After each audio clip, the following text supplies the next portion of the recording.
It's a mad job, man. It used to be 80% admin. So I was deep in saying, yeah, I'm basically an administrator. But at the moment, I can't lie. This has been one of the best years of my career just because I've had time and had time to sit around in the studio. And then between that, I'm traveling and I made no money for 4 months.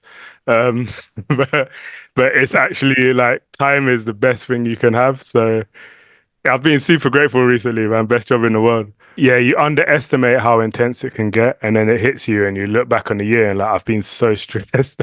I haven't slept. Like, what have I been doing? And especially with touring, it's like we were doing it all ourselves for a while, and realized it was kind of, yeah, this is killing us slowly. We're not going to be doing this in 2 years if we keep doing all of this. So, divvying up and finding a team around us has kind of saved our careers, in so to speak. Save my mental state. So that's what changed. You started working, you started building a team around you. Yeah, I think finding a manager. We already had a great agent. It's probably too good. That's why we were so stressed. So many shows to do admin for. But, yeah, much love to Clem. But yeah, having a good TM. We have an amazing TM now who carries a lot of load for us. Great manager. The label's done really good by us. So just good people, man. People you want to be around as well. That's Giles Peterson's Brownswood, and everyone loves Giles. Yeah, yeah. Giles, good. I don't even need to say anything about Giles. He's a great guy, man. Been so supportive. So tell us how you started playing. You met in London. You know, you're sort of coming through a London lens, Kokoroko, yeah. African music through a London lens. Tell me a bit about that and like how it started off, but how it's kind of metamorphosized, you know, in recent years and how it's developed. Yeah, I think the lens of London is everything, right? I think I love London because it's the whole world is here. It's just like the most international, like crazy city. You go and do interviews in other countries, and I'll be like, "It's funny you're playing this music because I thought London was all rock and roll," and it's like, wow, this like I never even considered London rock and roll because I didn't grow up necessarily in that scene, but there's so much happening here. So when you play any music, I think whether it's African music or whatever, all the other influences like pour in. Like we record in the King Soul studio. There's not many places with that richness, and it's the best place for me to write music. You know, I love it here. I used to work at a radio station at Soho Radio, and when you would put the genre tags onto shows, you know, at some point, like music's just music, isn't it? And it's melody and it sounds, and I started to really dislike putting a genre tag on things because I was like, it boxes it in immediately. I don't think anyone needs that. No, definitely not when you're creating, man. You have to we've had to fight ourselves really because you put pressure on yourself, especially because I think we grew up with a jazz tag, and it's like a heavy load to bear. But especially for me as well, African music, the music I grew up with, they were really masters. And I don't think any of us would claim to be masters of our instrument in the same way. So it's like we could never play that music like those guys. So it's better we just let go of the genres and create freely. Who were those musicians? Who were those African musicians that you grew up with? And were you getting that from your parents? Yeah, I was. I got in my house was a lot of fella, and then just I grew up. I was like a festival kid as well in the summers at least. So we used to go to WOMAD and see all these amazing like Yusendor and Baba Mal and all this so-called world music. And then when we started playing, we were playing a lot of Ebba Taylor, Pat Thomas, Fella again. Just classics, really. The most obvious classics we could find from the region, just as by means of study. I wonder if when you start making music of yourself, like the big question is like, who am I? You know, what am I trying to do here? You know, what am I trying to channel here? Yeah, I think we thought about it loads at first, and then now you kind of we're in a good space where we're kind of just like, oh, I want music to be fun today. Let's write some fun music, or yeah, I'm feeling like this. Let's write this, and then you listen back. Like when we got the album back from mixing, we listened to it and we're like, oh yeah, we were examining this. This is, we were really trying to find ourselves in this record. Like we can hear it now. I think when you kind of let go of maybe being so intentional about like that self-exploration or whatever, that's when it really happens. And that's when you hear your music and you kind of be like, oh, cool. I didn't even realize these influences or this hit me so hard or whatever. That's in this song. Yeah. It's the beauty of music, really. I think it tells you more about yourself than you can even try to put into the songs. And the record "Tough Times Never Last." I mean, that you can hear that title is kind of in that way of thinking, right? I imagine it could be a tough time trying to put your head down and write something and bang your head against the wall, maybe in the studio. Yeah, getting seven people to write together. That's that's a tough time.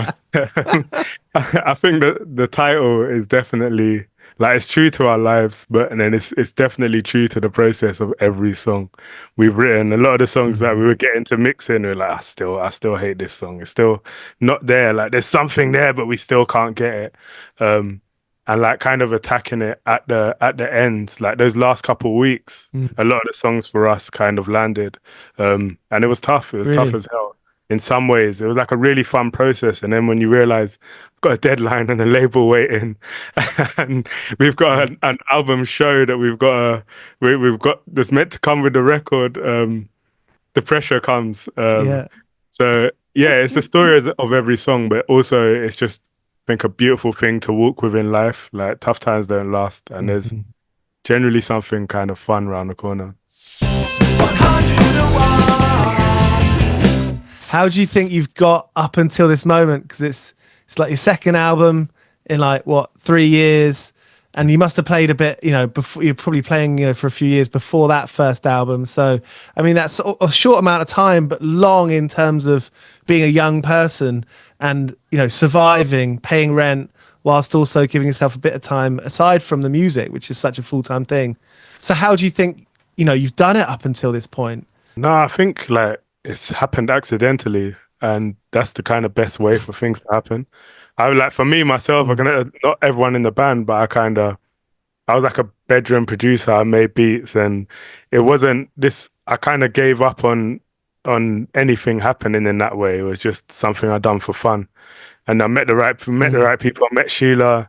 We were working on another project. Sorry, my phone was. We were working on another It's all good. project together, and we were away traveling. And by the time I came back, we had a show booked. Like Sheila booked in a show, and all of a sudden I was playing music and kind of got thrown into it. Um, I Yeah. think like being focused on it. I don't know how people do it honestly. Just like having that determination from 18 and being like, I'm just gonna go and work through this and get to where I want to get. Um, we had the pleasure of just like, oh, we'll do this for fun and we'll play some shows on the side. We had other jobs and it kind Mm. of slowly grew to the point where we were like, oh, wait, this Mhm. is kind of a job. This is like, yeah, I'm gonna have to leave my job because I don't have time to do my job anymore. And Yeah. yeah, it's maybe the best way for things to happen, I think. And that crossover time, did you get too busy for you to work any other bits? You know, whether it was doing like a regular quote unquote job or like other music work that you're getting paid for? Because I imagine, I mean, it's not going to be like a direct one for one change, is it? Right? There's going to be an overlap period where it's like, okay, well, I'm getting too busy, even though it's not making me loads. I'm just going to do it anyway. Did that happen for you? Yeah, 100%. I had to. I think all of us, we in different ways. Some of the guys played with a lot more bands than me. Um, Me, I had another job and had to quit that job, but then realized like this isn't really paying. Like I'm not really earning from music. We started touring before we released music. We had like a video that went viral and got booked abroad, and then the next year it was like 90 shows for no money, but it's the best thing in the world. We're going all around Europe, but not getting paid well. I took up gardening because I thought it would be flexible, and it was great. Like it was super fun. But I was like Yeah. hiding in the corner of gardens, like on my phone, trying to get emails off, like trying to do admin, like driving Sheila, who I was working with at the time, on the band, driving her. Or I'm still working with her now, but driving her crazy because I wasn't responding to everything. And that period of trying to juggle is just it's impossible, man, because you need to earn to live. And Yeah. music is definitely your main thing. You can't pretend to anyone that yeah, my music's more exciting than the job you're giving me. I'm not fully committed. I can't lie. But I need you as well. I feel like once you get paid, you know, 50 quid or anything more, once you get paid for playing music, how could you go back? Yeah, it's the sweetest thing, right? That's our question now. Like, how do you keep getting paid for this? Because this is it's pretty cool, man. But how do I then extend this to the rest of my life? It's like, there's no Yeah. promotion there. I'm trying to find a way to promote myself. How's getting into gardening? Gardening. I loved it. I think it's one of my favorite jobs I've ever done. It was humbling because I kind of worked my way up in my other career, and then I was doing a Hmm. job that in some ways is a service job. So you're going into people's houses. Well, it is a service job into people's houses who have Hmm. made it are very comfortable. Some of them are great, love you, lovely, super interested, and then some of them complete different attitude, and you just gotta Okay. hold it together. And you get this weird You're being very duality. polite there. Yeah, yeah, I'm being very polite. But my boss was like a musician as well. He was an American musician, a trombonist. And so he was like super excited by like I think we done Glasgow one year, and then I got back from Glasgow and was gardening literally. You know what Glasgow feels like when you go home if you feel ruined for weeks. And I was gardening the next Mm. day. It was like super hot. And he was telling everyone, like all the clients, he was like, "Guess what? He's just done. He's just done Glasgow." And I could see them all looking at me. They're like, "No, you haven't. Like, why the hell are you here? Like, cleaning up the dog shit, the dog poo from my garden." So, like, Yeah. that Yeah. weird Yeah. duality. But it's kind of makes it fun, man. And you get to see people for who they are, and like get a real Yeah. insight to the world and human beings and the city. It's how the other side live.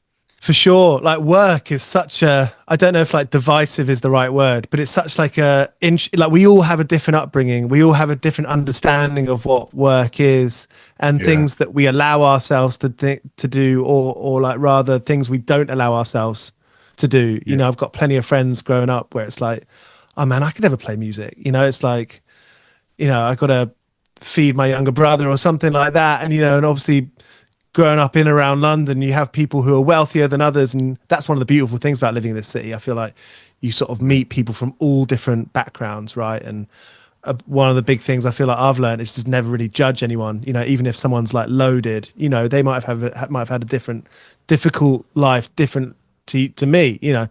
100%. But I think it's so interesting about the way that we're like brought up about what work is.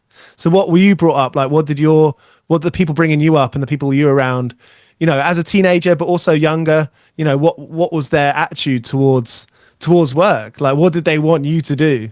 My mum was amazing. She was just like, she was an artist and she ran like a community program that had like my whole area. It felt like my whole area coming in and out of. So she was like super well regarded in the area. But like, so I grew up just with my mum being in charge, like just watching that and being like, okay, that's what work looks like. You have to be in charge. Like, which was Mm. hard for me going into the work world because you're definitely not in charge. Like, I got my first job at Curry's and I was like the bottom of the bottom. I was an 18-year-old like Yeah. student. So it was like super interesting, but it did give me that like that pride in my work and that people should respect you and hold you a certain way, no matter what you're doing. And that Hmm. comes from kind of being good at things or being skilled or being Hmm. honest, like delegating when you're bad at something. Um, I got to watch that because my mum was having the struggles of like holding the company together that wasn't earning much money, but she just believed in the work that she was doing. Um, yeah, and Hmm. I think that was great because there were so many. It was basically they had she was an artist, so all the artists that she worked with, all their kids started out coming to this center, and every month or every term, a different artist would lead a program, a tuition program, and it grew into this massive Nice. thing. But we all had these amazing, like quirky parents coming in teaching us this is how you build a website, or this is how you sing gospel. There's that random stuff. It was brilliant, man. I bet that's some good preparation for being in a band with seven other people. Yeah, good and bad, man. I saw like the hardship of like managing people and like how like not everyone's gonna like you at times. You sometimes you go to war and sometimes you're the best person in the world. Um, like and that's the reality of being working with a group of people. Um, and think you kind of have to be single-minded, and I believe this is the way things should work, and this is for the best, and hope Hmm. that everyone's on board with it, and you have to try and listen and take on everyone at the same time in terms of like what they believe as well. Um, but then also the Yeah. best part Yeah. is just having community, man, and like having people that are on that path with you. I like when they're your friends and you're in with them and it's going well. There's nothing better than it. It's sweet. Yeah. Good to hear. Hey, what's one of the biggest? what's one of the most memorable work fuck ups that you've made, or like a work gaff? You know, where you I imagine with gardening, you can probably like accidentally ruin someone's, you know, lovely flower bed or something, or, you know, just put your foot in it. Have you got any memories where you put your foot in it? I think gardening was every day, man. I was cutting down the wrong stuff. My memory is terrible, especially when you're playing gigs and coming home tired, coming in tired, and it's like, yeah, I was all over the place. But I used to teach, and teaching tired, teaching when you're like, yeah, I was teaching drumming. I remember coming back from festivals. Before I was playing, I was just going to festivals and enjoying music, and Mm. um, yeah, I was making music at home, but. Uh, yeah, teaching whilst being out at night and then going in and like in primary schools with 30 kids playing African drums. It was a mess. I had a class where I'm there with them and we're in the school hall and you know the acoustics in there are crazy. And I got home at 5 in the morning, I think, the night before. I'm trying to teach these kids, and all I hear is shouting. And it's, sir, you're sleeping. Why are you sleeping? I've done this whole hour class and I can't for the life of me stay awake, man. I'm trying. It's my last time in that school. They didn't want me back. I got reported. It was, but I think trying to build like a career and like enjoy your interests whilst being young and trying to work. Your 20s, you want to be outside, man. You want to be For sure. enjoying and having fun. And like, I definitely had a good time. Good to hear, man. I love these stories, and the album sounds wicked. I've just heard the tracks that are released. I haven't got a stream yet, but it's a great feeling. You know, exactly the kind of record I want to put on like on a Saturday daytime, Saturday afternoon. I got the day off, making coffee at home, put that on the stereo, and I'm sorted. Thank you, man. It's been like, yeah, we wrote it in Devon and we are just we wrote it in London, but we recorded it out in Devon and it was super hot. We had like 2 weeks of bliss there and Yeah. it felt like a long Saturday. It felt like, or even better, a long Sunday, a long sunny Sunday where there's nothing to do. So Yeah. yeah, if people take that feeling from it, it's perfect, man. And you got that show at Brixton Academy. That's got to mean something to you. You know, just that venue being such. It's kind of the last big, you know, sort of old school venue in London. I think it's got to be, right.